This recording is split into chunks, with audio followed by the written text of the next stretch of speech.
날씨입니다. 오늘은 전국이 대체로 맑다가 중부지방은 밤부터 차차 구름이 많이 끼겠습니다. 토요일인 내일은 중부지방은 대체로 흐리고 남부지방은 가끔 구름이 많겠고 제주도는 대체로 맑다가 밤부터 흐려지겠습니다.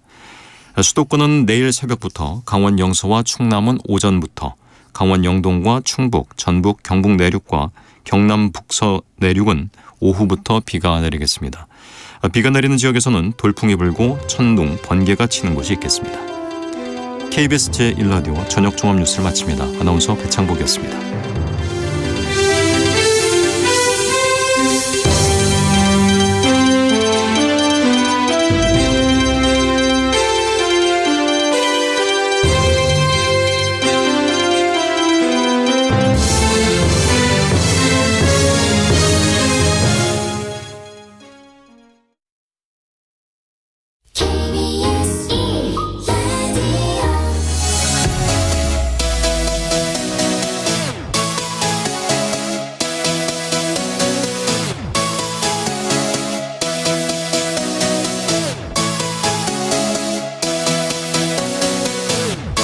KBS 열린 토론.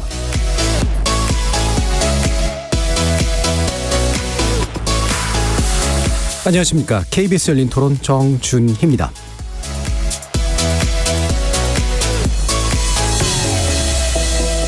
이번 주 금요일 KBS 열린 토론은 지적 호기심에 목마른 사람들을 위한 전방위 토크, 줄여서 지목전 토크 시간입니다. 길에서 마주친 여성을 집에까지 쫓아가서는 아무런 이유 없이 얼굴을 발로 가격해서 실신시킨 사건 아실 겁니다. 최근 한 유튜브 채널에서 피의자의 사진과 이름, 생년월일은 물론 과거 행적까지 공개하면서 다소 이상한 방향으로 전개되고 있죠. 피해자의 고통을 분담하기 위해 가해자 신상을 공개했다는 건데요. 정작 피해자는 그에 동의한 적이 없다고도 합니다. 무참한 범죄에 대한 정당한 처벌을 넘어선 사적제재 논란이 일고 있는데 범죄자 신상 공개의 기준과 사적제재에 관련된 이야기 지목전 토크 1부에서 만나보겠습니다. 2부에서는 판다에 대한 얘기 좀 해보려고 하는데요. 우리나라에서는 푸바오라는 이름의 판다가 큰 관심과 사랑을 받고 있죠. 판다는 중국 민간 외교의 상징이라고 할 수 있는데 중국 정부의 철저한 관리와 통제로 또 분쟁의 원인이 되고 있기도 합니다. 판다를 통해 보는 동물외교 2부에서 전방위 토크 진행해 보겠습니다. KBS 열린 토론 지금부터 시작합니다. 살아있습니다. 토론이 살아있습니다. 살아있는 토론, KBS 열린 토론. 토론은 라디오가 진짜입니다. 진짜 토론, KBS 열린 토론.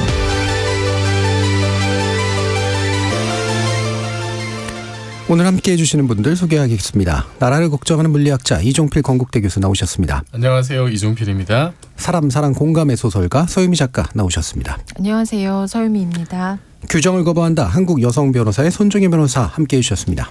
안녕하세요. 손정혜입니다.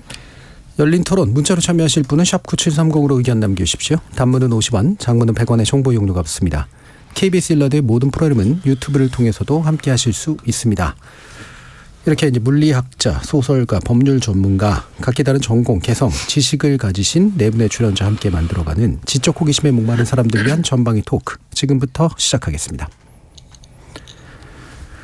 자, 어제 방송에서 윤석열 대통령 평가가 거의 부정평가가 거의 60%에 육박한다는 조기동 작가의 언급이 있었는데요. 당시 미처 고지해드리지 못했던 여론조사 관련된 내용 개요를 말씀드리겠습니다. 한국갤럽이 5월 30일부터 6월 1일까지 자체 조사한 결과 윤 대통령 직무에 대한 긍정평가가 35%, 부정평가가 57%였었고요. 리얼미터가 미디어 트리뷴 의뢰로 5월 30일부터 6월 2일까지 조사한 결과 윤 대통령 국정수행에 대한 긍정평가는 39.8%, 부정평가는 57.4%로 나타난 바 있습니다. 자세한 내용은 중앙선거 여론조사심의위원회 홈페이지를 참고하여 주시기 바랍니다. 자, 그럼 1부 시작할 텐데요. 출연자들이 정해주신 건데 손정혜 변호사님께서 가져오신 주제입니다. 왜 가져오셨을까? 얘기 한번 들어보죠. 네, 요 근래 이제 뉴스들 보시면은 부산 돌려차기 사건에 이제 한 유튜브가 신상 공개를 해서 사적 제재다 이런 논란의 기사를 보셨을 거고요. 또 최근에 강력범죄 중에 국민들을 경악하게 했던 정유정 사건. 네. 이 정유정 사건이 사건의 잔혹성도 주목이 됐지만 이 정유정 사진 뭐 동창들도 못 알아본다. 그리고 이제 얼굴을 다 모자로 가리고 나온 사진으로 이제 고유정 때 이제 커튼 머리가 연상이 되는 뉴스들을 보셨을 텐데 아직까지 한국 사회는 이 범죄자의 어떤 신상 정보를 공개하는데 굉장히 제한적이어서 예. 이렇게 개인들이 이제 스스로 공개하는 상황까지 벌어진 부분에 대해서 이야기해보고 싶었습니다. 예. 그러니까 신상 공개, 범죄자 신상 공개에 관련된 이야기, 뭐 토론에서 이제 종종 다루어지는 이야기이긴 한데 최근 사건들하고 또 긴밀한 연관성이 있어요. 최근 참 이런 참 안 좋은 사건들, 두 분도 많이 접해 보셨을 텐데. 뭐 바로 이 신상 공개에 대해 입장 얘기해 주십시오 이렇게 얘기하기보다는 최근에 일련의 사건들 흐름 보면서 어떤 생각들이 드시는지 좀 얘기 먼저 좀 들어보고 싶어요. 먼저 서 작가님 말씀 주실까요? 네. 저는 그 정유정 씨 사진이 포털 사이트에 이렇게 되게 많이 올라와 있는데 사실 뭔지를 모르고 내용을 안 본 상태에서 저는 그 여성이 죽었는 줄 알고 이게 이렇게 사진이 많이 나왔지라고 하면서 이제 봤었는데 되게 놀랬었어요. 이 사건 때문에 또 이 이제 과외 앱 통해서 또래 여성을 이제 그 살해하게 된 것 때문에 지금 많은 대학생들이 그 과외 앱 막 탈퇴하고 있고, 뭐 이런 얘기도 하더라고요. 근데 생각해 보니까 최근에 흉악 범죄가 많이 늘어나서 그런지. 보니까 신상 공개됐던 피해자들이 꽤 많았던 느낌이에요. 많이 얼굴들을 봤었던 느낌이 있고 그래서 보니까 2010년 4월부터 현재까지 경찰에 의해서 신상이 공개된 피해자 50명이라고 하거든요. 근데 다 기억하진 못하지만 되게 많은 얼굴들이 떠오르더라고요. 그래서 사실은 이제 이번 그 이슈를 저희 같이 나누면서 좀 그런 죄목도 그렇고 또 얼굴들도 보고 하면서 좀 고통스러웠던 것 같아요. 네, 전반적으로 좀 고통스러운 측면이 더 강하셨군요. 예, 이정필 교수님. 저도 사실은 뭐 이렇게 사진들이 나오고 하는데 네. 무슨 사건인지 사실 잘 따라가기도 좀 네, 힘들고 네. 근데 제 내용을 들어보면은 좀 끔찍한 내용들도 있고 이번에 지금 문제가 된 그 돌려차기 사건 같은 네. 경우에는 계속 그 언론에서 반복해서 그 돌려차는 장면들이 그렇죠. 이렇게 자꾸 나오는 게 이게 과연 좋은 일인지 네. 이게 어떤 공익적인 이익이 있는지라는 생각도 많이 들었어요. 굉장히 제 생각에는 뭐 중간에 이렇게 뭐 잠깐 이제 화면 멈춤하고 그 다음에 뭐 이후 장면들 이렇게 계속 보여주는데 그게 뭐 공중파나 이런 데서 상당히 많은 다수의 언론에서 그런 장면을 반복적으로 보여주는 것이 예. 이게 정말 무슨 공익을 위한 건지 아니면은 이게 뭔가 좀 자극적인 영상으로 시선을 끌려고 하는 건지 사실은 좀 분간이 되지 않았고 예. 우리가 이 사건을 통해서 알아야 될 정보가 일반 국민이 알아야 될 정보가 지금 그 화면일까라는 생각이 많이 예. 들었어요. 예.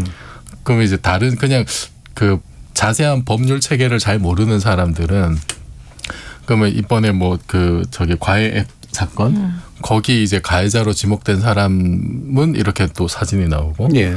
또 무슨 뭐 얼마 전에 무슨 계곡 살인 사건이라든지 그런 굉장히 또 흉악한 이런 범죄들 관련된 그 가해자로 이제 지목된 사람들은 이렇게 또 사진이 나오는데 돌려차는 장면을 계속 보여주면서 왜 가해자로 분명히 돌려차는 영상이 나오는데 그 얼굴은 또 왜 가렸을까? 예. 이런 게 이제 잘 이해가 안 되는 거죠. 그 돌려차는 장면, 자극적인 장면은 보여주면서 왜 얼굴은 왜 가렸지? 그럼 아예 다 안 보여주든지 아니면 비슷한 그냥 우리가 보기에 저렇게 돌려차서 피해자가 기절할 정도면은 예. 사실 엄청나게 이거는 좀 그냥 상식적으로 봐서 좀 흉악범이다라는 생각이 좀 드는데 예. 그러면 그 생명의 위협도 사실 좀 느꼈을 것 같고 예.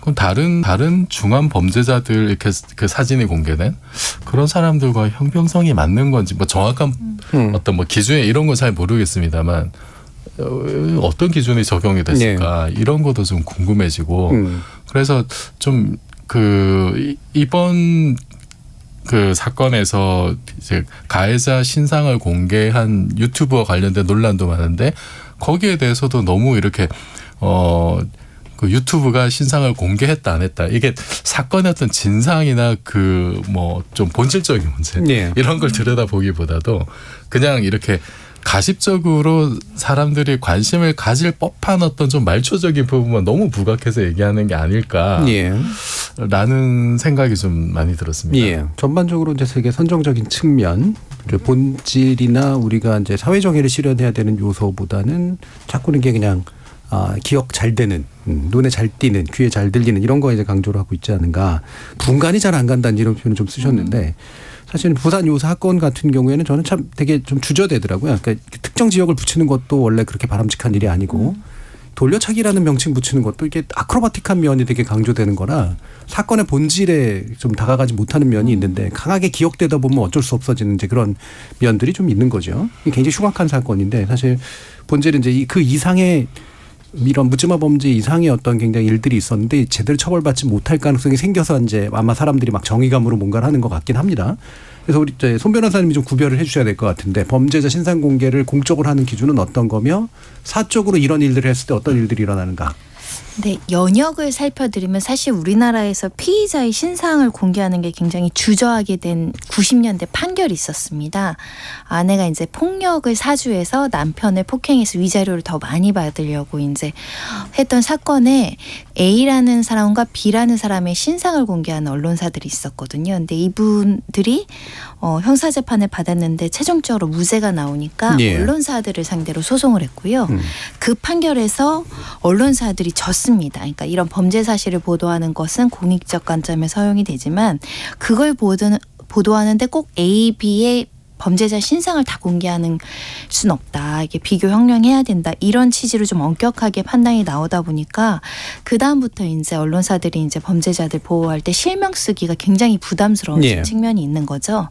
그리고 헌법재판소에서도 이제 우리나라는 아직까지 사실적시 명예훼손이 있는데 요 사안도 범죄자들의 실명을 보도하는 것이 사실적시 명예훼손이다. 이렇게 구성해 버리면 어찌됐든 언론 보도가 조금 위축될 수밖에 없는 그런 여러 가지 흐름 속에서 2009년경에 이제 강호순 사건이 터지면서 그때 강호순 이름을 이제 한 언론사에서 용기 있게 이름과 사진을 공개했습니다. 예. 그러면서 범죄자들의 일부분은 신상 공개해야 된다라는 목소리가 높아서 지금의 신상정보 공개 그 심의위원회라는 게 2010년경에야 비로소 이제 신설이 되거든요. 예. 그래서 2010년부터 지금 한 13년 정도, 14년 정도 지났는데 그때부터 뭐 강호순을 포함해서 이제 굉장히 강력한 살인 사건의 주인공들이 이제 공개되기 시작했었던 것인데 그 법의 이제 그 출처는 특정 강력범죄 처벌에 관한 특례법. 예.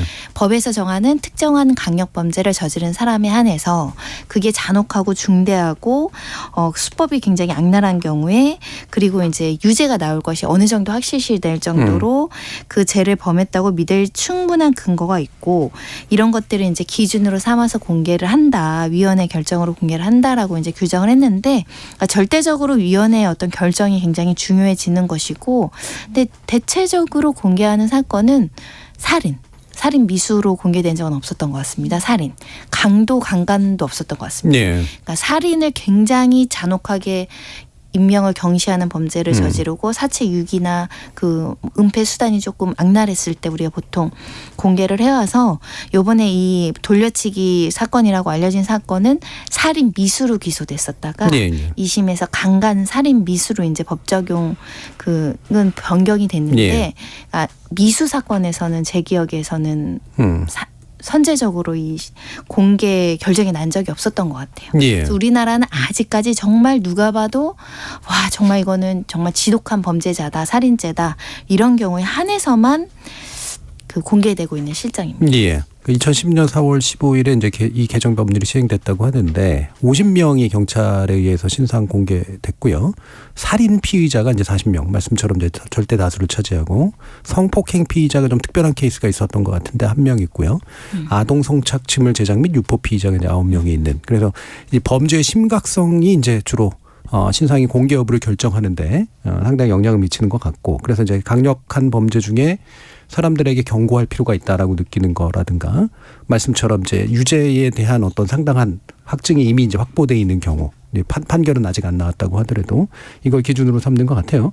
근데 이제 그 나머지 경우는 결국에는 이제 유무죄를 확정되기 전에 뭔가를 하려는 건 좀 그렇다와 함께 이 범죄에 대해서 처벌을 받게 하는 것과 신상을 구체적으로 알려가지고 그 이상의 이제 어떤 명예형을 받게 하는 것은 두 번째 케이스는 좀 너무 심한 거 아니냐 이런 이제 그 법적인 그 입장이 있는 거잖아요. 그러면. 그러니까 응보적 효과가 어느 정도 이제 신상 공개를 요구하시는 분들이 이제 근거하는 부분도 있고 두 번째로는 이제 범죄자의 신상을 알려서 추가 피해를 받거나 예. 또 이제 범행을 저지르는 사람들에게 어떤 억제적 효과 넌 이렇게 잘못을 하면 대중들에게 공개될 수 있다라는 범죄 예방적 효과를 거두기 위한 것이다. 그리고 이제 사실은 국민의 알 권리 차원에서 이렇게 심각한 걸 누가 저질렀고 어떻게 저질렀고에 대한 어떤 알 권리 차원에서 이게 공개되어야 된다는 목소리가 큰 것이고요.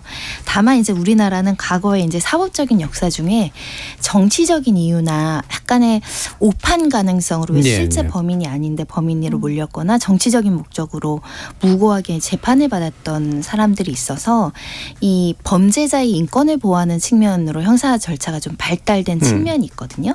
무고한 사람을 보호하기 위해서. 근데 요즘에는 이제 피해자 인권을 굉장히 중시하는 시대가 도래했고 왜 범죄자의 인권을 그렇게 강하게 보호해서 피해자의 피해 회복을 늦추느냐. 예. 이 돌려차기 사건의 피해자 유튜버 같이 아마 이거를 올리라고 했었고 신상 공개를 요청했던 것으로 보이거든요. 그래서 그런 부분들에 대한 어떤 균형 감각을 맞춰야 된다. 범죄자들이 정보도 공적인 이익으로 공개돼야 된다. 이런 목소리가 높아지는 것이고요. 좀 찬반 여론이 있습니다. 왜냐하면 신상 공개를 하면 오히려 범죄자들이 더 잔혹해진다는 거죠. 예, 예. 어차피 공개가 되고 나는 이제 개선을 받거나 사회로부터 용서받기 어려운 수준에 달아서 세 사람 어떻게 보면 이미 공개된 마당이니 더 끔찍한 쪽으로 가게 된다라는 주장이 있고 이쪽으로는 그렇게 되지 않기 위해서 뭔가 좀 억제적 효과가 있다. 예. 이렇게 이제 두 가지가 충돌하고 있는 상황이죠. 예. 그래서 이게 이제 뭐 법적으로 어떤 법리로 어떤 가치관으로 이런 판단을 해야 되느냐를 세세하게 논의하기는 좀 어려울 것 같고 좀 더 상식적인 수준에서 봐주시면 좋을 것 같아요. 이게 이제 지금 두 가지 사건이었었잖아요. 이제 부산에서 일어났던 이 사건과 그다음에 이 과외비나 요 문제로 나타났었던 이 끔찍한 살해 사건 같은 경우에 두 가지 차원인데 경찰이 이 정보를 공개하기로 한 거는 필요했던 것 같다 또는 아니다. 게다가 이제 개인들이 이제 이거를 공개하려고 하는 것은 또 맞는 것 같다 그렇지 않다. 이게 한 네 가지 정도의 답안이 나오는 건데 뭘 찍어주실까요? 이종필 교수님. 이게 참 어려운 게 일단은 그 신상공개위원회에서 정한 기준도 이제 뭐 들어보니까 이게 뭐 딱 떨어지는 그런 기준도 아니고 아주 일관된 건 아닌 것 같아요. 이제 과학하는 사람들이 이런 거 되게 싫어하거든요. 기준이 애매하니까 이게 보기에 따라서는 뭐 굉장히 이게 뭐 엄중한 죄, 뭐 흉악한 죄. 제가 볼 때는 사람들이 얼마나 분노하는가가 되게 중요한 기준입니다. 뭐 언론이 얼마나 들고 일어나느냐, 그렇죠. 뭐 기사 수가 몇 개냐 이런 건 같은데 그럼 기사 수가 뭐 몇백 개까지는 허용이 되고 그거 넘어가면은 뭐 이런 식의 기준도 아닐 테고. 참 애매한 것 같아. 애매한데 그런데 어쨌든 우리가 지금 있는 법 질서는 지켜야 되니까 어쨌든 지금 그 제도 안에서 제도를 개선해 나가면서 좀 더 기준을 하나씩 좀 세밀화해 나가는 과정을 거쳐야지 그 제도를 완전히 모른 척하고 이렇게 뭐 개인이 이제 그거를 무력화하는 방식으로 하는 거는 일단은 좀 문제는 있는 것 같아요. 문제는 있는 것 같은데 그런데 우리가 또 세상 살다 보면은 왜 이렇게 먹고 살기 힘들어서 가게 가서 이렇게 물건 훔친 장발장 사건 같은 거. 그럼 분명히 실정법 위반이지만은 우리가 전후 사정을 또 이제 생각을 해보면 또 경찰이 그 절도범을 잡으러 갔다가 오히려 이렇게 도와주는 경우도 있잖아요. 그래서 이번 경우도 보면은 참 이게 안타까운 것들이 좀 있더라고. 이게 지금 돌려차기 사건 같은 경우에 피해자가 지금 일단 살아있는 상황인데 굉장히 그 사후 보복에 대한 두려움이 굉장히 크더라고요. 굉장히 크고 이 지금 가해자가 뭐 교도소 안에서 이렇게 뭐 증언들에 따르면 알려진 증언들에 따르면은 이렇게 출소하면 내가 누구 뭐 복수하겠다라는 얘기들을 했었고 지금 피해자가 살고 있는 거주지 아파트를 이렇게 막 외우고 다니는 거를 이제 뭐 동료 재소자가 이렇게 뭐 또 증언을 한 것도 있고 그러면은 그런 얘기들이 전해지면 피해자는 정말 엄청난 고통 속에 사실은 살 것 같거든요. 네. 완전히 격리되지 않는 이상은. 그래서 이 그 신상 공개한 유튜버가 뭐 구체적으로 뭐 정말로 어떤 마음으로 했는지 모르겠는데 일단 그분의 어떤 얘기 중에 어떤 게 있냐면은 그 지금 살아있는 피해자가 지금 살아있는 경우에 지금 이 사람이 그 사후 보복을 느끼는 그 어떤 그 내용들 이런 것이 신상 공개 기준에 들어가야 되는 거 아니냐. 네. 지금까지 이제 아까 말씀하셨던 기준에 따르면 주로 이제 살인이 들어가 있는데 아니면 이제 그 성착취물 이제 이런 네. 거잖아요. 대체로 살인이면은 그러면은 피해자가 지금 죽고 없는 상황이란 말이에요. 그러면은 이제 보복할 대상이 없는 경우에 신상을 공개하는 것이 과연 실효적으로 그러면은 무슨 의미가 있느냐라는 게 이제 이분의 주장이에요. 네. 그리고 이제 피해자도 이 그 신상 공개를 허용하지 않았다라고 얘기하지만은 그 실제로 피해자 같은 경우에는 합법적인 절차에 따라서 신상 공개를 원했다고 이제 네, 알려져 있거든요. 네. 이제 경찰에서에게도 얘기를 하고 여러 가지 이제 그 수사기관을 설득하려고 노력을 했는데 지금 이제 안 된 케이스고 피해자도 이제 계속 얘기하는 것이 이제 사후복수에 대한 두려움 같은 거고 그래서 이런 부분들이 좀 그러니까 우리가 신상 공개를 해가지고 정말 뭐 이렇게 누구를 낙인 찍거나 이런 게 아니라면 정말로 그 신상 공개를 통해서 2차 범죄라든지 나후에 출소 이후에 생길 수 있는 여러 가지 문제들 이런 것까지 만약에 이제 그 예방을 하는 효과에 우리가 좀 더 그리고 피해자 구제라는 면에서 좀 생각을 한다면은 그러면은 지금 제기됐던 다른 요소들보다도 정말 지금 이 경우에 살인 미수의 경우에 지금 피해자가 생존해 있는 경우에 이 사람에 대한 어떤 그 사후적인 보호 조치라든가 이런 건 좀 적극적으로 봐야 되지 않을까 하는 생각이 듭니다. 예. 그러면 결과적으로 신상 공개를 통해서 어떤 사회적 그 이익을 남길 것이냐, 그리고 그 개인에게 피해자에게 어떤 도움을 줄 것이냐, 이 부분이 되게 중요한 부분인 것 같다. 이렇게 아마 요약되는 것 같은데 서 작가님은 어떠세요? 네. 근데 이번에 두 사건을 가만히 보면 이게 막 살인을 하고 그다음에 공격을 하는데 이게 무슨 개인적 원한이나 이런 것들이 아니라 이제 모르는 네. 그쵸? 기분이 나빴다. 뭐 네, 이런 맞아요. 거잖아요. 모르는 그냥 사람을, 그러니까 이게 주는 또 공포가 있는 그렇죠. 것 같아요. 네, 그래서 그렇죠. 그래서 훨씬 더 뭐 그냥 예를 들면 어떤 보복에 의한 무슨 원한에 의한 살인보다 훨씬 더 대중들의 공포와 좀 네. 분노를 또 불러일으킨 것도 있기는 한 것 같고. 그리고 대체로 이제 아까도 아까 50명 정도 신상이 공개됐는데 실제로 우리가 뭐 예전에 이제 막 이렇게 막 도망 다니고 했던 사람들 잡아야 되고 이랬을 때 예. 그 아저씨 신창원 아저씨 신창원 아저씨 그래서 예. 그 사람 막 변장도 하고 그래서 네. 뭐 그런 사람은 예를 들면 공개가 돼서 이제 공개 수배를 하는 것이 좋다 뭐 이랬던 경우가 있고 좀 독특했지만 또 대부분의 사람들이 우리가 기억을 못할 정도로 정말 평범하게 생긴 사람들이 많았고 이번에 두 사람도 사실은 또 사람들에게 그런 인상을 많이 남겼던 것 같아요. 특히 이 23세 이제 정유정 씨 같은 경우 어떻게 저런 얼굴로 뭐 친구들의 증언에 의하면 뭐 간식을 나와서 못 먹고 커튼 뒤에 숨어서 네. 먹었다라고 할 정도로 그러니까 그게 주는 공포. 누가 우리에게서 내가 귀가할 때 나의 뒤를 따라와서 나를 죽이려 할지 모른다. 누가 내가 일을 하러 갔을 때 나를 어떻게 할지 모른다라는 게 아마도 사람들에게 이 보복 범죄 방지에 대한 거가 그 사람만을 위한 게 아니라 자신들을 위한 것 때문에 아마 훨씬 더 이렇게 많은 예. 그런 좀 그 공개해라라고 하는 걸 아마 만들었던 것 같은데 지금 그러니까 계속 이런 신상 공개에 대한 요구 같은 것들이 이제 범죄자의 인권을 우리나라가 너무 많이 보호하는 게 아니냐. 예. 그리고 너무 솜방망이 처벌하는 게 아니냐라는 것과 우리가 우리를 좀 지켜야 된다라고 하는 어떤 그런 것들. 그러니까 수사기관이 못하는 거를 뭔가 이 일반적인 사람들이라도 좀 나서서 해야 된다라고 하는 좀 이런 어떤 의견들의 좀 충돌인 것 같아요. 그래서 굉장히 좀 우려되는 부분이 있죠. 왜냐하면 이게 지금은 되게 정말 흉악한 범죄나 이런 것들에 뭔가 이렇게 공개하는 것으로 목소리가 나오고 있지만 사실은 이제 최근에 보면 좀 차츰차츰 더 약간 그렇게까지 흉악하지 않은데도 어떤 이익에 의해서 뭐 예를 들면 제가 최근에 보니까 뭐 그 나쁜 집주인들 얼굴 예. 밝히는 뭐 이런 식으로 이제 조금씩 실질적으로 그 어떤 그 개인의 이득을 위해서 조금 밝히는 공개 처형 방식으로 예. 조금 변할 수 있는 또 우려도 있어서 아주 쉬운 문제는 아닌 것 같아요. 예. 예. 지금 청취자 의견들은 신상 공개에 더 기울어진 그런 의견들이 좀 많이 들어오고 있는 것 같은데 5326님께서 잔인한 범죄를 저지른 사람을 왜 감싸고 대우합니까? 신상 공개 당연합니다라는 의견 주셨고요. 6409님은 피해자는 외면하면서 가해자의 인권 운운하는 사람들은 이해할 수가 없네요라는 말씀도 주셨습니다. 7606님께서 법에서 국민의 눈높이에 맞는 처벌이 된다고 느끼면 왜 위험 부담이 큰 사적 제재를 하겠습니까? 툭하면 OECD 다른 국가하고 비교하던데 사법부는 왜 이렇게 변화가 느린 겁니까? 라는 의견도 주셨습니다. 이게 단순한 대립을 하면 안 될 것 같아요. 그러니까 가해자의 또는 범죄자의 인권을 보호하려고 하는 사람이 피해자에겐 관심이 없는 건 아니니까. 그 두 가지를 동시에 할 수도 있는 거잖아요. 근데 이게 이상한 대립을 만드는 건 좀 어울리진 않는 것 같고요.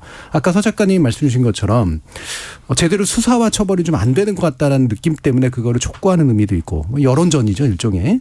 그리고 실제로 이제 현재 받는 처벌 이상의 처벌이 좀 됐으면 좋겠다. 그래서 좀 이 사람의 명예나 이런 것들이 싹 사라졌으면 좋겠다. 이런 식의 어떤 마음도 좀 있는 것 같고. 세 번째로는 공포스러우니까 누군지 좀 알아야겠다. 그래. 얼굴 좀 보자. 이제 그래서 피해 다녀야지. 뭐 이런 식의 이제 심리도 있는 것 같고. 자, 이런 심성들이 이제 막 만나서 만들어지는 요구인 것 같아요.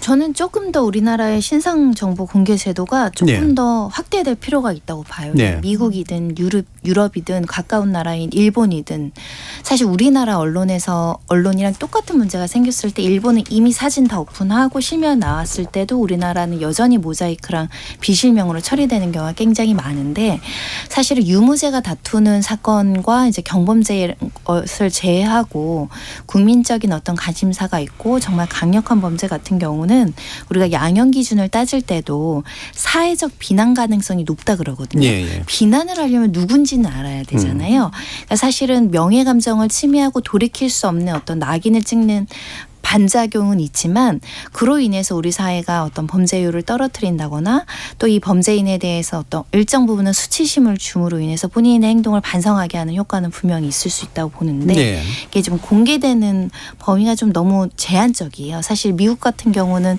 미성년자 성범죄 그냥 바로 머그샷 다 공개해버리거든요. 그렇죠.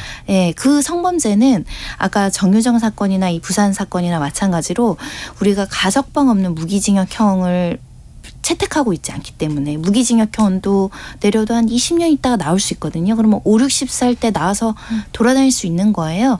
그러니까 사람들은 그래서 알고 싶어하는 부분도 있는데 약간 그 언론사는 또 범죄자들한테 소송을 당할 수 있고요. 네. 제도화하지 않으면 이 경찰이 소송을 당하거나 검찰이 소송을 당하거나 언론사가 소송을 당하거든요. 그러니까 이거를 법률적으로 어느 정도 지금 신상정보공개위원회에서 결정하는 거 이외에 어느 정도 범죄에서 어느 정도 선에서는 조금 더 폭넓게 공개를 하더라도 언론 보도의 자유가 보장되는 쪽으로 가지 않으면 사실 공개할 때마다 왜 공개했어라고 이제 책임을 묻는 일이 발생할 여지가 네. 있거든요. 조금 더 신속하게 공개되는 필요가 있다. 항상 언론에서 먼저 막 끌어야 회의가 열려서 공개되는 것.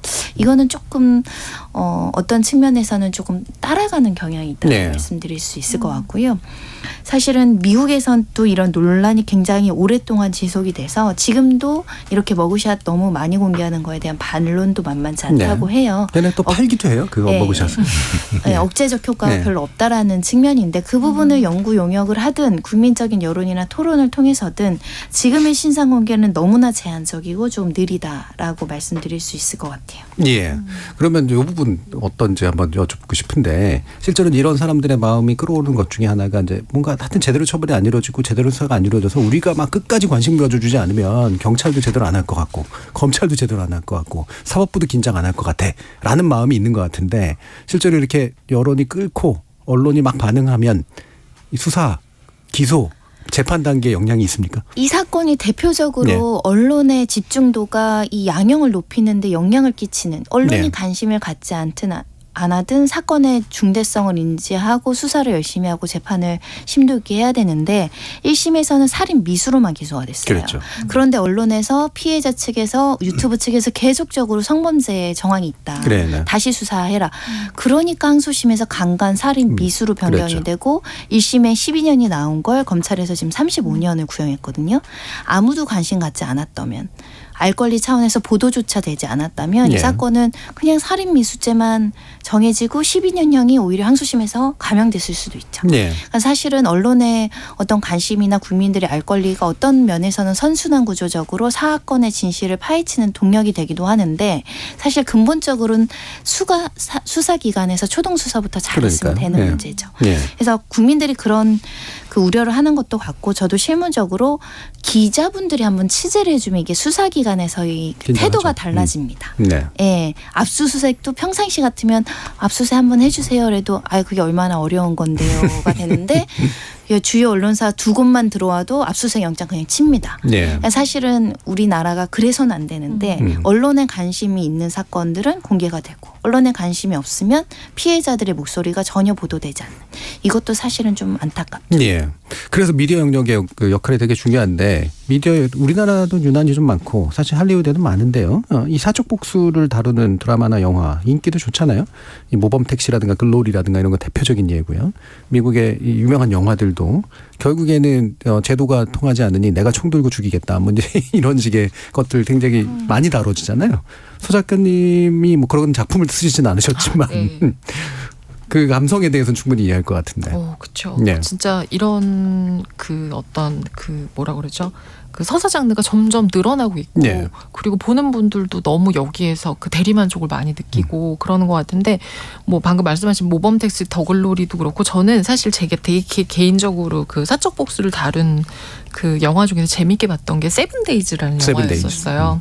그 영화가 좀 되게 충격적이었던 건 지금 나왔던 뭐 모범 택시에서 왜 그 무지개 용서 사실 이 사적 복수가 지금 뭐 그 더글로리가 이제 개인이 하는 것처럼 보이죠. 거기도 사실 뒤에 그 조력자들이 엄청 네, 많고 이 모범 택시도 이제 무지개 운수 직원들이 사실 다 움직이는 것. 그러니까 이게 한 사람이 도저히 그러니까 범죄는 한 사람이 저지를 수 있지만 복수는 한 사람이 할 수가 없거든요. 네. 근데 이 세븐데이즈에서도 결국 이제 이 법을 이용해서 이제 복수를 하는데 여기서는 실질적으로 사형 선고를 받은 살인범을 사실은 사형을 무죄로 만들려고 해서 사적 복수를 하는 방식으로. 네, 예, 그러니까 예. 저는 이게 재밌었던 게 우리가 지금 하는 것들은 계속 그 뭐 피의자의 신상을 공개하고 이 사람을 더 망신을 주는 방식으로 예를 들면 복수를 한다면 이 세븐데이즈에서 되게 재밌었던 거 뭐냐면 사실 대외적으로는 무죄를 선고받아서 이걸 지워버린 상태에서 데리고 와서 사적 복수를 하는 것. 그러니까 네. 좀 사실 약간 더 이제 돌려서 이제 하는 건데 그렇게라도 복수를 하고 싶은 마음. 그러니까 이 사람이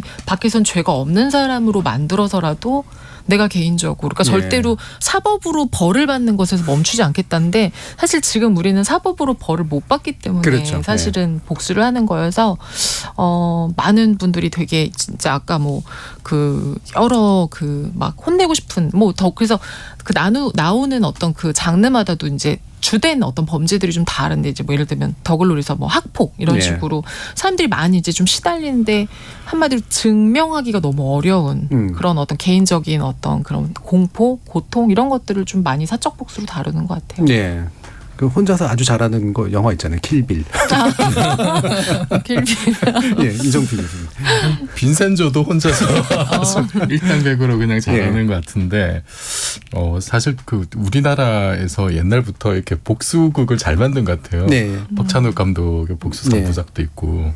근데 좀 최근 들어서는 이렇게 그게 이제 드라마까지 확대가 되면서 사실 좀 여러 가지 사회적인 어떤 분위기와 좀 맞아떨어지면서 사적 복수를 다루는 작품들이 인기를 많이 끌었던 것 같고 저도 개인적으로 굉장히 재밌게 잘 봤거든요. 뭔가 좀 카타르시스가 느껴지는 그런 느낌이었고 특히 이제 그 모범 택시 최근 그 시즌에서는 현실에서 상당히 그 관심을 끌었던 그런 사건들을 떠올리게 하는 그런 에피소드들 뭐 그 드라마 에피소드 상에서는 이제 블랙선 에피소드가 있었는데 그게 이제 그 아마도 버닝썬 사건을 이제 그렇죠. 모티브로 한 것 같아요. 그 굉장히 이제 큰 사건이었고, 근데 거기도 보니까 그 이제 유명 연예인이 상습 도박, 성매매, 알선, 횡령 등 혐의가 9개 재판을 받았는데 1년 6개월 복역하고 만기 출소했더라고요. 그 제목이나 이런 그 사건의 어떤 여러 가지 중요성을 봤을 때 1년 6개월은 글쎄 어떨지 모르겠어요. 그러니까 뭐 표창장 위조가 지금 2년 징역인데 이렇게 많은 혐의에 좀 심각한 걸로 1년 6개월? 그 그냥 보통 사람들 생각할 때 너무 좀 가벼운 거 아닐까라는 생각이 들고, 그러면은 왜 지금 우리의 사법 체계나 공적 영역에서 이렇게 심각한 범죄에 대한 처벌이 제대로 이루어지지 않을까라는 생각들을 갖게 되고, 그 욕구들이 사실은 이런 뭐 드라마나 어떤 그 창작물로 이렇게 해소가 되는 게 아닌가 싶고, 그리고 이제 사적 복수를 하는 것이 나쁘다라고 얘기를 한, 그게 이제 교과서적으로는 사실 맞는 얘기인데, 근데 또 다른 한편에서 보자면은 힘 있는 사람들은, 권력 있는 사람들은 사적 복수 비슷한 것을 공권력을 이용해서 하고 있는 거 아니냐. 라는 또 의심을 가지게 되거든요. 예를 들면은 윤석열 대통령이 이제 뉴욕 가서 이제 뭐 바이든 날리면 그 발언했던 것에 대해서 특정 언론사 기자들을 그 비행기 전용기에 태우지 않는다라는 이거는 누가 봐도 이거는 그냥 그 사건 때문에 이제 보복을 한 게 아니냐는 의심을 가지게 되는 거죠. 그냥 사적으로 공적인 영역을 좀 너무 벗어난 게 아니냐. 그 힘 있는 사람들은 뭐 검사가 됐든 판사가 됐든 자기들이 가질 수 있는 여러 가지 어떤 공권력적인 수단을 동원해서 그거를 공익에 쓰는 경우도 당연히 있겠지만 좀 나쁜 사람들은 자기의 어떤 사적 이익 내지는 사적 복수 내지는 어떤 기분 나쁨을 해소하는 그런 수단으로 많이 써오고 있는 거 아니야라는 생각이 의심이 드니까, 그러면 저 사람들 저렇게 하는데 왜 우리라고 못하게 하느냐라는 어떤 반발 심리도 좀 있는 것 같고, 그것이 드라마로 좀 해소가 되는 것 같고, 앞으로도 좀 이런 장르를 우리나라가 역사적으로 워낙 많이 만들어 와서 그렇죠. 지금 현실에서 보면은 뭐 여러 가지 사례들 실제 이제 벌어진 사건들 같은 경우에 뭐 법적 처벌이 약하다라든지 힘 있는 사람들은 다 빠져나간다라든지 뭐 이런 사례들이 너무 많으니까 사실 창작자 입장에서는 소재가 널려 있는 거죠. 이건 그냥 조금만 끌어다가 약간 이렇게 패러디해서 만들면은 이거는 전 세계에 먹힐 만한 콘텐츠가 되니까 너무 역설적이죠. 사실 이게 한국의 공적 체계가 제대로 작동하지 않는 것이 한국의 문화 산업을 키우는 원동력이 된다니 이게 사실은 좀 슬픈 일이죠. 이건. 서 작가님 얘기하고 이 교수님 얘기 들어보니까 좀 재미있는 유형들이 나오는데, 어떤 복수는 공적으로 안 하고 난 진짜 사적으로 하고 싶다라고 하는 마음도 있는 거고, 그러니까 공적으로 단지 그게 처벌 안 한다라고 해서 그게 아니라 그런 처벌은 난 싫다, 내가 처벌하겠다 이제 이 마음도 있는 거고, 또 이제 중요한 게 공적 제재의 형태로 해서 사실은 사적 제재를 하고 있는 거 아니냐라고 하는 의심도 또 되게 중요한 포인트인 것 같고요. 지금 6883님께서 범죄도 우발적인 것과 계획적으로 나뉘는데 후자의 경우 훨씬 악질적입니다. 유튜버가 신상 공개한 그 사람은 전과 18범이라고 하는데요. 그 지경이 될 때까지 검경은 뭘 하라는 걸까요? 라는 의문도 제기해 주셔서 우리 제도에 관련된 의심 같은 것들이 좀 많이 광범위한 것 같긴 합니다. 자, 마지막으로 손 변호사님 말씀 들어보죠. 사적 제재에 대한 욕구는 있지만 권할 수가 없는 거죠. 왜냐하면 불법이고 위법이니까. 우리 사회에서 사적 제재의 허용 여부가 적나라하게 토론이 된 사건은 배드파더스 사건입니다. 1심에서 무죄가 나왔는데 2심에서 유죄가 나왔습니다. 그리고 대법원에서도 유죄 확정될 가능성이 매우 높아서 내가 누군가를 혼내주고 싶고 이 사람 정말 나쁜 사람이어서 공개하고 싶지만 우리 법에서는 어찌됐든 허용되지 않는다는 거. 그래서 공적인 제재나 공적인 어떤 영역의 침투, 알 권리 차원에서의 공개 범위가 조금 더 늘어나야 된다. 늘지 않으면 너무 제한적이면 사적으로 공개하고자 하는 욕구를 뭐라고 해야 되죠? 기준을 세울 수가 없고 억제시킬 수가 없다라는 거죠. 그래서 어찌됐든 공권력이 가이드라인을 잘 세워야 또 사회가 질서가 유지되는 측면에서는 조금 더 제도를 손볼 필요가 있다. 않나라는 생각을 해봅니다. 예. 사실 뭐 사적 제재가 법으로 금지한 철학적 이유가 있는 거죠. 예. 왜냐하면 법치주의인데 사실은 내가 생각하는 나쁜 사람과 법이 생각하는 나쁜 사람과 객관적인 제3자가 바라보는 나쁜 사람의 기준이 달라서 어느 기준은 마련해야 되잖아요. 예. 그게 이제 국가가 해야 될 일이라고 생각합니다. 사실은 이제 근대 국가가 무력을 독점했기 때문에 나오는 현상의 일이기도 하고 또 한 가지는 이제 로미오 줄리엣 케이스처럼 이 한 번 복수가 시작되면 이제 막을 수가 없죠. 이제 계속 왔다 갔다 하다 보니까. 그래서 그거를 이제 국가가 좀 정지시켰다. 이제 이런 식의 의도도 좀 있었던 것 같은데요. 사적 제재의 문제와 함께 사실 우리나라 신상 공개에 관련된 제도가 좀 약간 무책임하고 자의적인 측면들이 분명히 있는 것 같다. 그래서 사람들의 마음을 좀 잘 받아들여서 어떻게 합리적으로 해결할지를 좀 더 고민했으면 좋겠습니다. 이상으로 1부는 마칠까 하는데요. 여러분은 지금 KBS 열린 토론과 함께하고 계십니다. 토론은 치열해도 판단은 냉정하게. 복잡한 세상을 바꾸는 첫걸음은 의외로 단순할지도 모릅니다. 평일 저녁 7시 20분 당신을 바꾸는 질문. KBS 열린 토론 정준희입니다. 지적 호기심에 목마른 사람들을 위한 전방위 토크, 소설가 서유미 작가, 손정희 변호사, 그리고 이정필 교수 세 분과 함께 하고 있는데요. 제작진이 정해주신 2부는 이 동물 외교인데 그중에서 이제 판다를 통한 외교고요. 사실은 푸바오라고 하는 굉장히 인기를 끌고 있는 이 귀여운 판다가 이제 일종의 미끼였던 것 같습니다. 관심들이 상당히 많이 있으시잖아요, 지금. 그래서 SNS에서 이제 이 판다가 나오는데 판다가 워낙 또 귀엽게 생기기도 했지만 하는 짓도 되게 예쁜 판다잖아요. 근데 이 친구가 한국에 계속 있을 수 없을지도 모른다라고 하는 게 또 이제 대중들이 가지고 있는 공포심인데 제가 판다 얘기하니까 서 작가님 얼굴에 그냥 엄마 미소가 지금 흐릅니다. 네, 많이 좋아하시는 것 같아요. 그건 아닌데 저 동물 좀 무서워해가지고 귀여운데 무서워요. 크기도 하고. 근데 사람들이 왜 이렇게 이 푸바오를, 그러니까 우리나라에 물론 판다가 없고 귀하고 그렇기도 하지만 제가 잘 아는 판다는 쿵푸 팬더밖에 없는데 걔는 안 귀여워요. 걔는 귀엽진 않아. 그래도 귀여워요. 예. 귀여운데 판다 왜 이렇게 좋아할까 생각을 해보니까 판다는 진짜 아무것도 안 하잖아요. 물론 동물이 다 아무것도 안 하지만 유난히 아무것도 안 해요.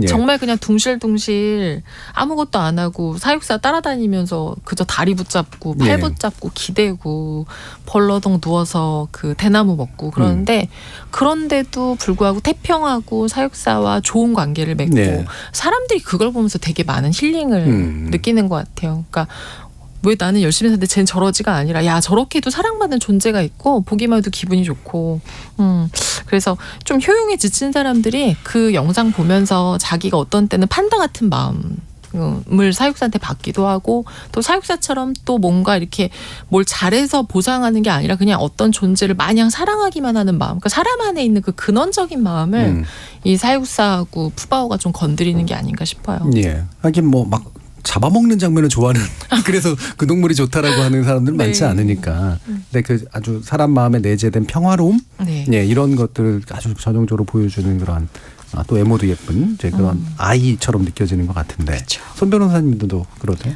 저는 팬더가 이제 보기가 어려운 네. 종이니까 한번 보고 싶은데 아직까지 못 봤습니다. 그렇군요. 실물을. 네. 네. 그래서 한번은 가기 전에 한번 봐야 된다라는 숙제가 있는 동물인데 워낙 보기 어렵고 희귀하고 또 워낙 중국이 그 자긍심이 높은 동물이니까 약간 좀 태국의 코끼리처럼 뭔가 신성시까지는 아니더라도 너무 귀한 보물 같은 대접을 받는 동물이다 보니까 그냥 귀하게 보는 것 같아요. 다른 동물들에 네네. 비해서. 그래서 많은 국민들이 자주 못 보고 보기 어려운 동물이니까 더 많이 사랑하는 것 같고 저는 사실 충격적이었던 게 어린 팬더가 그렇게 이렇게 빨간 이렇게 핏덩어리로 나와서 그렇게 조그만. 하얀 색털이 나오는 그 가적이 저는 가장 신기했죠. 네. 예. 올챙이 같은 게 하얀색 털을 입고 왔어요.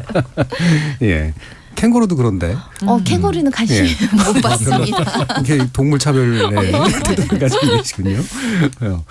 이종필 교수님은 동물 좋아하세요? 별로 안 좋아요. 예. 사실은. 네. 그럴 것 같아요. 네, 저 혼자 먹고 살기도 힘들어서요. 예. 저 사실 오늘 그 주제를 준비하면서 그 푸바오 영상을 몇 개를 좀 봤거든요. 네, 새벽까지 봤어요. 푹 빠져가지고 예, 예. 판다멍이라고 그러더라고요. 네. 정말 판다멍하게 되더라고요. 보니까. 그리고 이게 뭐 방금 말씀하셨지만 판다라는 종 자체가 굉장히 전 세계적으로 뭐 1,800여 마리 네. 정도밖에 안 되는 희귀종인데다가 성격도 정말 이렇게 온순하고 공격적이지 않고 그런 면도 있는데 특히 푸바오 같은 경우는 이게 뭔가 스토리가 있더라고요. 네. 그러니까 스토리가 있어서 더욱 이렇게 우리가 감정이입을 하게 되는데 우선은 그 판다가 자연 임신과 번식 자체가 굉장히 어렵다고 해요. 네. 뭐 1년 중에 이제 가임 기간이 2, 3일 정도밖에 안 되고 임신 자체가 힘들고 그리고 출생한 생존율도 한 30% 정도밖에 안 된다고 합니다. 그래서 이 푸바오 같은 경우도 우리나라에서 최초로 이제 자연 임신을 해서 출생한 경우고 그리고 그 태어나는 과정 이 엄마가 이제 아이바오인데 이 예전에 이제 그 중국에서 들여왔었죠. 2016년인가요? 그 들여와서 힘겹게 임신을 하고 출산 아이바오가 이렇게 정말 그 고통스럽게 이제 출산한 과정도 영상으로 다 있더라고요. 그 과정도 굉장히 참 보면서 감동적이었어요. 저는 생명의 신비 그런 것도 정말 새삼 좀 느끼게 됐고 그 말씀하셨지만 갓 태어난 그 푸바오가 정말 이렇게 분홍색으로 완전히 그냥 털 하나도 없는 아주 조그만 어떤 개체 몇백 그램 정도 네. 170g인가 그 정도밖에 안 되는 상태였다가 뭐 좀 지나니까 이렇게 뭐 검은색 줄무늬도 생기기 시작하고 그 과정도 굉장히 네. 신비로웠고 그 아이바오가 뭐 금이야 오기야 이렇게 푸바오를 처음에 키우는 과정도 상당히 감동적이었는데 더 재밌었던 거는 나중에 푸바오가 좀 더 성장을 했을 때 엄마랑 그 푸바오랑 둘 사이에 좀 밀당 같은 거 네. 그리고 이제 그 엄마 판다가 아기 판다를 훈육하는 과정 어떤 영상을 보니까 그 아이버 엄마가 그 딸 푸바오를 등짝 스매싱 때리는 장면도 있어요. 말 안 듣는다고. 푹 빠지신 것 같아요. 네. 굉장히 오래 보셨나요? 예. 진짜 많이 정말 보신 오래 봤어요. 제가 네. 판다멍 했다니까요. 네. 근데 그 과정을 보면은 야 이게 사람이 이렇게 그 아기 키우는 것하고도 굉장히 좀 비슷한 거고 우리 일상적인 모습이 거기 다 투영이 될 것 같더라고요. 네. 그래서 그냥 한 번 보면은 멈출 수 없이 빠져들게 되는 그런 또 사연이 있는 가족이기 때문에 더더욱 우리가 좀 아끼는 게 아닌가. 근데 판다는 이게 어쨌든 중국이 다 이렇게 소유하게 돼 있고 새끼를 놓으면은 뭐 몇 년 안에 반환을 해야 네. 되고 그런 조건들 때문에 내년에 이제 4살이 될 때 반환될 예정이라고 해서 저도 참 안타까운 마음이 많이 들더라고요. 네. 저런 귀염둥이를 이렇게 다시 보내야 할지. 개종하셨네.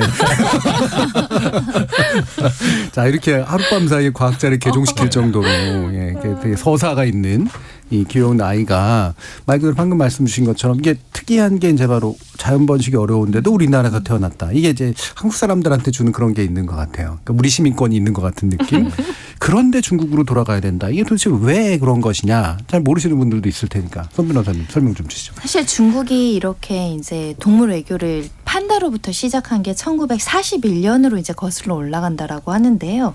사실 이렇게 나라와 나라를 떼어놓고 사람과 사람의 관계에서 이렇게 선물을 하잖아요. 만날 때 선물을 하는 게 아니라 빌려주는 거예요. 중국의 개념은요. 그러니까 빌려줬다가 네. 그 아이를 낳아도 그것도 내 소유니까 다 이제 일정 기간 되면 내가 회수해 가는 그 시스템으로 하는데 일반적인 사람 관계에서 줬다가 뺏는 그런 느낌이라서 네. 원칙적으로 이제 어떻게 보면 결례이지만 중국에서 워낙 중국 내에서도 이제 판다가 너무 희귀종으로 불리고 관리가 어렵고 또 번식이 많이 되는 체제가 아니니까 한 21개국의 70여 마리 판다 모두 현재 중국 소유고 계약 기간이 끝나면 중국으로 돌아가는 약정을 하고 이제 예. 그 다른 나라로 보낸다라는 것이죠.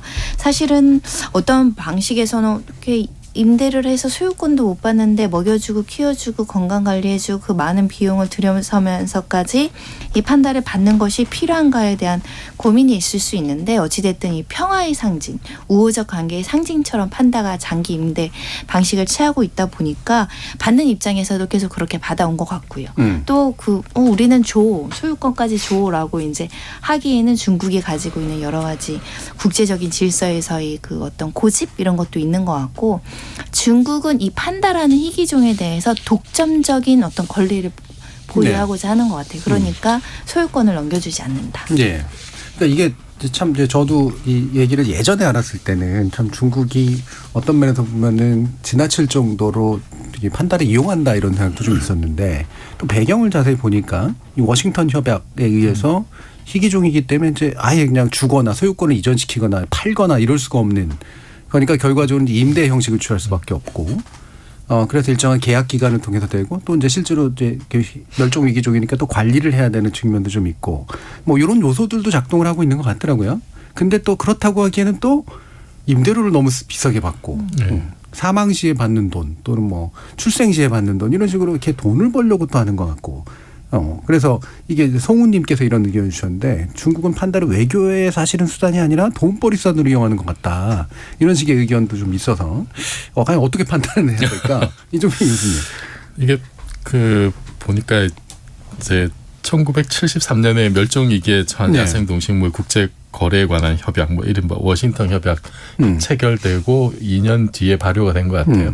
그것 때문에 뭐 판다를 이제 팔거나 기증할 수 없게 판다 말고도 다른 뭐 희귀종 그렇죠. 뭐 여러 동물들이 해당이 되고 83년부터는 이제 돈 받고 장기 임대하는 방식으로 이제 바뀌었다고 하는데 선물이 아닌 유상임대였고 그럼 사실 여기서 좀 뭔가 좀 이렇게 좀 그만두거나 아니면 다른 방식을 취했으면 좋았을 텐데 그 이후에 계속 뭐 시진핑 때도 캐나다나 말레이시아, 벨기에, 한국 이제 계속 보내왔었고 매년 중국이 이렇게 돈을 받아가는 게 한 마리당 13억 정도? 네. 그리고 새끼 낳으면 5억 원, 죽으면 6억 원. 다 돈이에요. 이게 한 마리 키우는 비용이 최소한 40억 원 정도에다가 유지 비용이 연간 10억 원 정도 있는데 네. 중국인 사육사까지 임대를 해서 비용을 그렇죠. 다 내야 되고 건축 이제 전용 축사도 이제 지어야 되는데 그런 거 다 하면 초기 비용만 한 많게는 100억 가까이 이제 든다고 하는데 유지 비용 중에서도 보면은 이 판다가 식성이 굉장히 까다로워서 뭐 사천 원래 이제 원래 살던 데가 저기 중국 쓰촨성 그 일대라고 하잖아요. 이제 그 동네에 있는 뭐 대나무만 이렇게 또 공수를 해와야 된다라든지 식성도 까다로워서 관리도 힘들고 그런데 뭐 이게 다 합치면 굉장히 이제 뭐 많게는 몇백억까지 올라갈 수는 있는데 근데 그게 이제 중국이랑 국가 단위에서 보면은 그 돈 벌자고 이제 뭐 그렇죠. 그게 또 돈벌이라고 하기에는 돈벌이라고 하기에는 뭐 그렇게 큰 액수는 아닌 것 같고 다만 예를 들어서 이제 판다를 어디 이렇게 뭐 우리나라 같으면 저기 그 놀이공원에 딸린 어떤 뭐 동물원 거기 이제 하는데 다른 나라에서 동물원에서 이거 판다를 키우면은 동물원 자체의 재정이나 이런 게 또 버거울 수 있어요. 국가가 제대로 지원을 하지 않으면은. 그리고 코로나 겪으면서 뭐 동물원이라든지 이런 데 관람객들이 급감하고 그러면 수익이 악화되고 그래서 돈 없으니까 못 하겠다. 그게 이제 핑계인지 외교적인 문제가 깔리는지 모르겠습니다만 그 운영하는 동물원 입장에서는 또 그게 부담이 될 수도 있을 것 같아요. 그래서 그런 이유로 이렇게 돌려보낸 사례도 있더라고요. 네. 지금 다랑 아리버님께서 판다가 신선한 대나무를 먹어야 해서 기르는데 돈이 많이 들긴 하나 본데 너무 귀엽더라고요. 푸멍합니다. 하는 말씀 주셨고 심교영님이 좋은 제안을 해주셨는데 우리도 진돗개 돈 받고 임대합시다. 희귀종이 아니라 가능할지는 잘 모르겠습니다. 그리고 8455님이 해를 끼치지 않은 동물 특히 예쁘고 귀엽고 너무너무 귀하죠라는 말씀도 주셨는데 지금 푸바오 케이스 같은 경우에는 이게 중국인 사육사를 원래 이제 당연하게 고용하도록 돼 있는 거잖아요, 의무적으로. 그래서 막 음모론 하시는 분들은 판다가 간첩이다, 뭐 사육사가 간첩이다, 중국 간첩이다, 뭐 이런 식의 얘기도 퍼뜨리는데 우리나라에는 또 우리나라 사육사분이 굉장히 잘 이렇게 보살피는 모습 같은 게 되게 화제였잖아요. 서 작가님도 그거 보셨어요? 그 사육사님? 네, 푸바오 할아버지. 근데 막 사육사님이 너무 푸근하게 생기신 분이 푸근하게 하시면 좀 그런가 보다 하는데 너무 사실 사육사님인데 그 뭐라 그러죠? 뭐 경찰같이 생겼어요. 어. 되게 강인하고 예, 좀 예, 이렇게 예. 엄숙하게 생기신 분이어서 엄격한 인상이어서 원래 이분이 사파리 담당하셨었는데 1994년에도 우리나라에 판다 그 밍밍하고 리리가 왔었대요. 근데 그때도 그 강철원 사육사님이 맡아서 키우다가 IMF 때문에 이제 보냈었는데 이분이 얼마나 잘 그 키웠냐면 2016년에 실제로 중국에 다시 판다 그 번식할 때 갔어서 리리를 만났는데 리리 이름을 부르니까 왔다는 거예요. 그래서 중국 사육사들이 너무 놀랬대요. 굉장히 감동받았다고. 이분도 되게 나를 잊지 않았구나 싶어서 판다가 정말 지능이 좋구나 이런 생각을 하셨다고 하더라고요. 그래서 요번에도 와서 아마 푸바오를 너무 잘 키우고 그랬던 것 같아요. 그래서 예. 이분은 이제 사람들은 이렇게 너무 못 보내 막 K 판다라고 얘는 여기서 태어났으니까 K 판다잖아 그렇죠. 막 이렇게 네. 하면서 중국도 막 우리 안 받아도 된다 쟤는 줘야 되는 거 아니야 뭐 이런 얘기를 또 그 이제 영상 보고 뭐 많이 한다. 그런데 이분은 사람 생각에는 지금 나랑 같이 있는 게 좋고 나 따라다니고 하는 게 좋지만 사실 이제 이 푸바오가 이제 48개월이 되면 성숙이 시작이 네. 되고 그러면 인간도 마땅한 때가 돼서 친구들 부모 떠나서 친구 만나고 또 뭐 애인도 생기고 하는 것이 좋은 것처럼 짝을 따라서 가는 게 좋다. 근데 네. 중국으로 가게 되는 경우가 많지만 사실 다른 나라로 갈 가능성도 있다고 해요. 그래서 판다가 원래 독립적이어서 엄마랑도 잘 떨어졌고 자기랑도 아마 잘 떨어질 거고 자기가 슬프지 판다는 아마 가면 잘할 거다. 네. 그렇게 하셔서 이분 진짜 이렇게 뭐라 그러죠? 사육사로서 정말 동물 입장에서 생각을 하시는 분이구나 예, 싶어요. 강신 분들이 동물하고 굉장히 저도 사실 그 생각을 했는데 네. 예, 동물의 마음을 어쩜 이렇게 저렇게 읽지 뭐 이렇게 얘기할 정도로. 근데 이게 되게 인상적인 말씀이 이제 그런 거예요. 우리가 보통은 귀여운 동물을 보면 부모 마음으로 보다 보니까 내 품 안에만 있어야지 좋을 것 같은데 알고 보면은 그 친구들은 사실은 말 그대로 독립하고 혼인도 하고 이러는 게 더 좋을 수도 있다. 여기가 반드시 행복하지 않을 수도 있다. 내 무릎 아래가 반드시 좋은 게 아닐 수도 있다. 이제 이런 거잖아요. 나름대로 되게 감동적인 그런 이야기이기도 한 것 같아요. 과연 이 상황을 우리는 어떻게 받아들여야 될까 앞으로. 그리고 아까 이제 이종필 교수님도 말씀 주셨지만 사실은 이제 이 방식이 유지될까 가능한 방식인가 사실 그런 생각도 좀 있기도 하고요. 네, 손 변호사님. 사실은 가는 게 그 아이한테 좋은지 남는 게 그 아이한테 좋은지는 아무도 알 수 없는 네. 것 같아요. 오히려 익숙한 환경에서 아는 공간과 아는 사람들과 같이 있고 싶을 수 있는데 인간들이 만들어 놓은 국가 간의 계약이 끝났다고 보내야 되는 거니까 사실은 그 부분이 우리 국민으로서는 좀 아쉬운 면도 있지 않을까 생각이 들고요. 특히 이제 장기 임대 계약이 이제 문제가 중간에 불발 상황이 발생할 수 있잖아요. 네.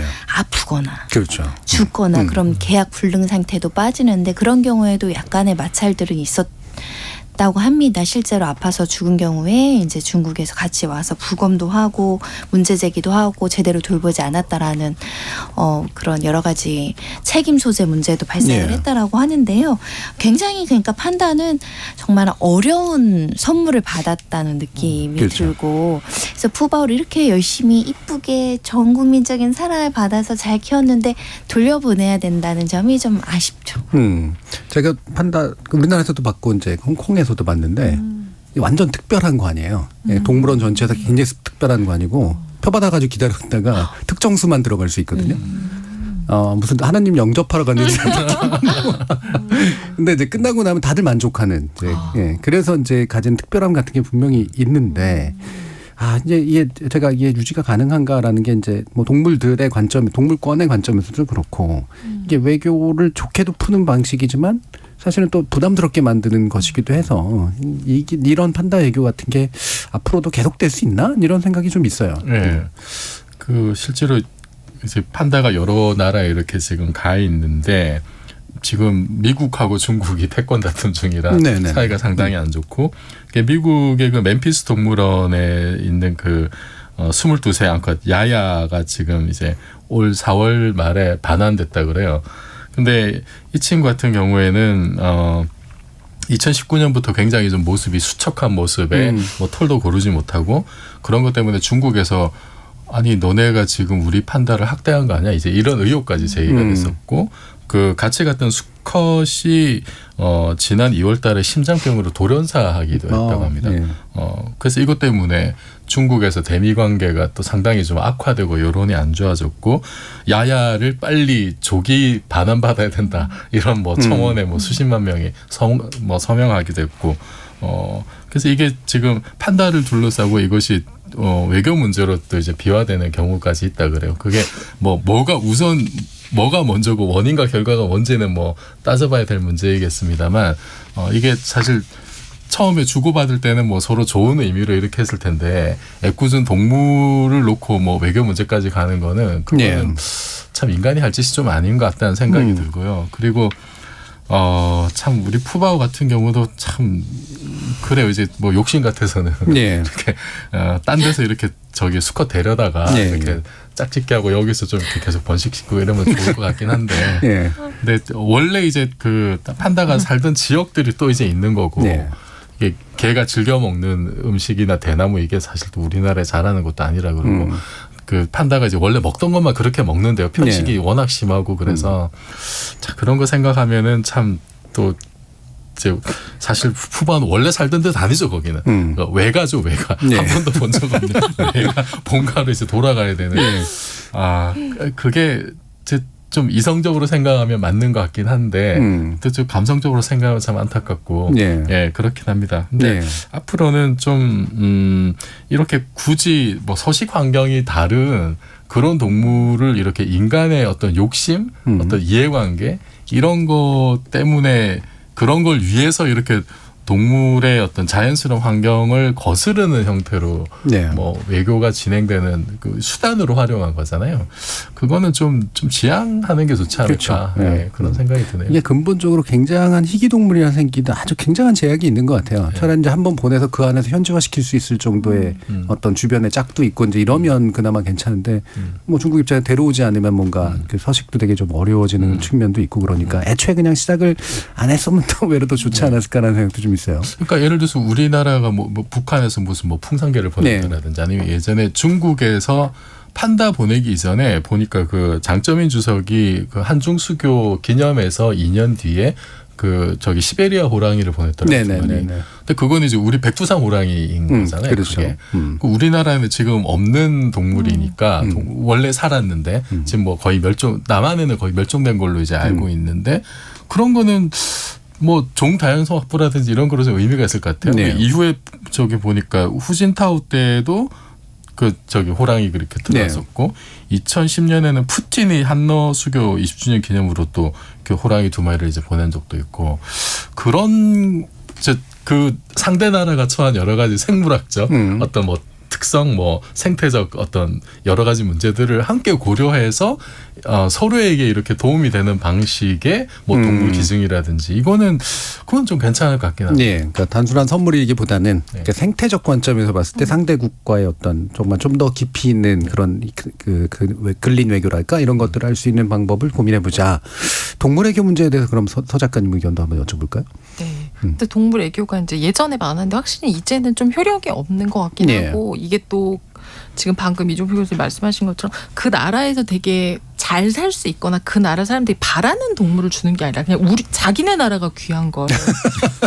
우리는 너무 좋으니까 실제로 그 뉴질랜드가 국조로 아끼는 키위 새를 그 미국에 보냈는데 미국의 마이애미 동물원에서 그 키위와의 만남했는데 막 쓰다듬고 근데 그 영상이 나서 난리가 났다. 만지면 안 된다. 스트레스 받는다. 뭐 돌려보내라. 그래서 이게 되게 그러니까 이런 거죠. 선물을 주는데 막 이거는 막 뭐 할 때 쓰는 거고 막 이렇게 하면 좋은 건데 가져와서 그 집에 그거 만약에 좋은 그릇인데 그냥 밥을 먹을 수 사실 있거든요. 그렇죠. 근데 이제 밥그릇은 뭐 크게 상관이 없지만 이제 생명이 있으니까 좀 문제가 되는데 이렇게 살펴보니까 옛날에는 되게 많더라고요. 특히 더. 왜냐하면 옛날에는 워낙에 뭐 돈이 오가는 게 아니라 진짜 말 그대로 조공을 바치거나 이럴 때 많은 물품들이 오가니까 그 안에 동물이 되게 많이 껴 있었는데 우리나라가 받았던 것들 중에서 특히 그 일본한테도 많이 받고 있는데 그 고려 때도 거란한테 낙타 50피를 받아요. 근데 거란에 대해서 빈정이 상해서 이 낙타 50피를 굶어 죽이고 그다음에 조선 때는 그렇게 일본한테 많이 받는데 일본이 그 코끼리를 1413년에 코끼리를 우리나라에 보냈는데 이제 그 코끼리가 오자마자 공조파선서를 지낸 그 벼슬아치 이유를 이제 밟아 죽여요. 네. 그래서 난리가 났어서 얘를 이제 두는데 그 마을에서는 또 너무 많이 먹으니까 뭐 너무 많이 먹어서 막 그 상소가 막 사람들은 굶어 주는데 네. 코끼리가 너무 많이 먹어요. 그래서 얘를 막 유배를 보내고 유배 보내고 또 거기서 안 먹어요. 그래서 또 보내 거기서 또 많이 먹어요. 그래서 뭐 안 되겠다. 우리 도에서만 많이 먹으니까 충청도 경상도 이게 순번을 정하죠. 그래서 얘를 막 계속 돌려. 보내는데 이게 사람도 모르는 데에서 이게 낯선 공간에서 살기도 바쁜데 많이 먹는다고 여기 보내 저기 보내. 동물이 사실 굉장히 스트레스를 많이 받았을 텐데 그 후로도 일본은 그렇게 뭐 공작새도 보내고 뭘 많이 보내요. 근데 뭐 뭔가 신기하기도 하고 네. 했지만 이게 그 생명의 입장에서 받는 입장은 굉장히 부담도스럽고 잘 키우기도 어렵고 사실 동물 이제 복지 차원에서는 아마 현대에는 앞으로 이런 동물 외교가 더 이상은 안 하게 되지 않을까라는 생각이 좀 들어요. 예, 네. 그러니까 동물원이라는 게 딱 마침 그 시점에 문명의 산물이잖아요. 예, 그래서 또 동물도 교환되고 외교되고 이제 이렇게 됐는데 화이트 엘레펀트라 그러죠. 큰 하얀색 코끼리 선물해서 상대를 괴롭게 만드는 그러니까 받아서 뭔가 어쩔 수 없게 만드는 그런 식의 일들도 좀 있고 이제는 동물 외교라는 게 더 이상 이렇게 소명은 다 한 것 같다라는 느낌이 드는데 왜냐하면 지금도 동물원이 이제 동물 복지 차원에서는 네. 동물들을 괴롭히는 행위로 이제 간주하시는 분들이 생겨나고 있는데 어찌됐든 사람과 사람으로 따져도 선물을 주는 건데 요즘엔 생명을 잘 선물로 주진 않죠. 받는 사람이 부담스러울 수도 있고 이 동물에게 그 환경이 좋지도 않고 그래서 별로 이제 동물 외교적 효과도 없을 뿐만 아니라 동물의 관점에서는 내가 수단화되는 거니까 그리고 받는 사람 입장에서도 판다 죽으면 6억 원을 배상을 해줘야 되고 사육사가 그 어떤 그 징계를 받아야 되는 그런 곤란함들이 있으니까 이제는 좀 줄어들지 않을까 생각이 들고 판다는 조금 그와는 다르게 이제 희귀하니까 좀 네. 약간 특별 이렇게 전시 개념으로 이렇게 왔다 갔다 한다는 개념은 있지만 그 이외에 우리나라 풍토에 맞지 않는 희귀종들이 들어왔을 때 그 적응하기도 어렵고 우리가 보통 그런 희귀종들은 생태 교란종이라고 또 분류해서 문제 삼기도 하잖아요. 그래서 동물권을 생각하면 거래나 외교적 수단으로 수단화할 필요는 없다. 그리고 요즘은 뭐 세계간 이동이나 거리나 이런 것들이 너무 잘 되니까 보고 싶은 건 또 그 현지 가서 볼 수 있지 않을까 생각을 하고요. 저한테 누가 갑자기 동물을 선물해 주면 부담스러울 것 같아요.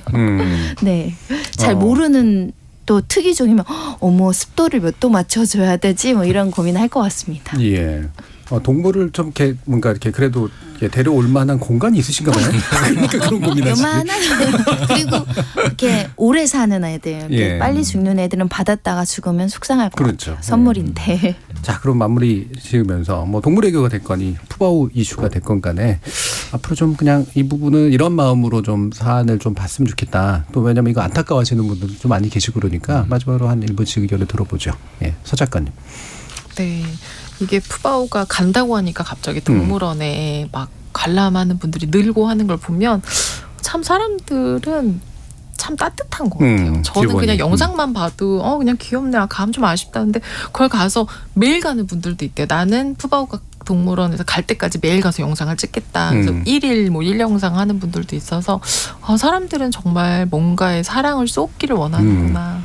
그래서 앞에 우리 다루었던 흉악범죄와 다르게 그 미디어 영향도 있지만 저는 그 생각을 하는 거예요. 그게 많이 나오면 인간이 점점 악해지나? 우리는 점점 범죄가 늘어나나? 하지만 그러나 또 어떤 면에서 사람은 또 계속 뭔가를 사랑하기를 원하는구나. 예. 인간이 이상하다라는 사람 공감의 소설가 서유미 작가의 말씀이었고요. 이정필 교수님. 판다 외교가 이제 중국판 소프트 파워, 뭐 소프트 외교 그것의 일환이라고들 이제 많이 얘기를 하는데 그리고 사실 판다를 뭐 아무 나라한테나 주지 않는다. 그렇죠. 뭔가 시혜를 베풀듯이 뭐 이런 의미도 좀 있는 것 같고. 근데 최근에는 중국이 이제 뭐 외교가 이렇게 뭐 전랑 외교, 늑대 전사 외교 이런 식으로 바뀌었다. 제 발톱을 드러내는 거 아니냐. 그게 판다 하고 이미지도 사실 안 맞는데 그런 것을 가리기 위한 수단으로 판다 외교를 쓰는 거 아니냐 이런 얘기도 있더라고요. 사실은 이게 뭐 어떤 의도였던 간에 좀 정근대적인 방식이다라는 생각이 좀 많이 들고 근데 그런 정근대적인 유물이 어떻게 보면 지금 우리나라에 이렇게 또 남아 있는 건데 그것이 많은 사람들에게 또 기쁨과 사랑을 주는 거고 좀 쉽게 끊어내지는 또 쉽지 않을 것 같아요. 정서적으로. 그렇죠. 일단은 그래도 지금 돌아가야 되는 거는 또 여러 가지 면에서 이제 그렇게 정해진 일이니까 그때까지 좀 우리가 또 많은 사랑으로 이뻐해줬으면 좋겠습니다. 예. 손정혜 변호사님. 한편으로는 중국이 이렇게 전 세계적으로 사랑받는 동물인 팬더를 보유하고 있어서 좀 부러운 면도 좀 있고요. 네. 우리나라에서는 우리나라를 대표하는 동물이 무엇인가 생각해 보기도 하는데 우리 동물도 좀 관심을 많이 가져야겠다는 생각도 많이 해봤고요. 있는 동안 푸바오가 건강하게 있을 때 한번 보고 싶다는 소망도 있는데 예. 일단 이 동물이라는 것을 요즘에는 이제 생명으로 다루기 시작해서 이제 생명에 대한 부분을 좀 경시하는 방식의 선물 문화, 뭐 외교 문화 이런 것들은 좀 지양돼야 될 것 같습니다. 예.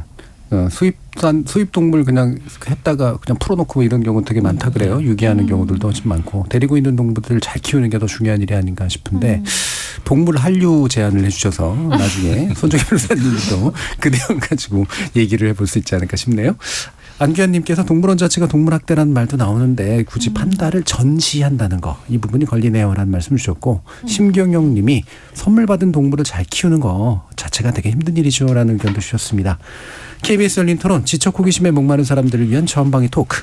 오늘은 범죄자 신상 공개 문제 그리고 동물외교에 관해서 전방위 토크 진행해봤습니다. 오늘 함께해 주신 손정혜 변호사, 이종필 교수, 소유미 작가 세 분 모두 수고하셨습니다. 감사합니다. 감사합니다. 범죄자 신상 공개가 됐건 동물을 외교에 활용하는 일이 됐건 모든 일이 그렇듯 장단점이 있고 빛과 그늘이 있을 겁니다. 그래서 그보다 저는 그 배후에 흐르는 어떤 자신감이나 정의감, 즉 내가 아닌 존재의 운명, 또 그 누군가의 사회적인 삶을 내가 결정할 수 있고 또 해야 한다는 마음이 도대체 어떤 배경에서 나오는 것일까 궁금해집니다. 지금까지 KBS 열린 토론 정준이었습니다.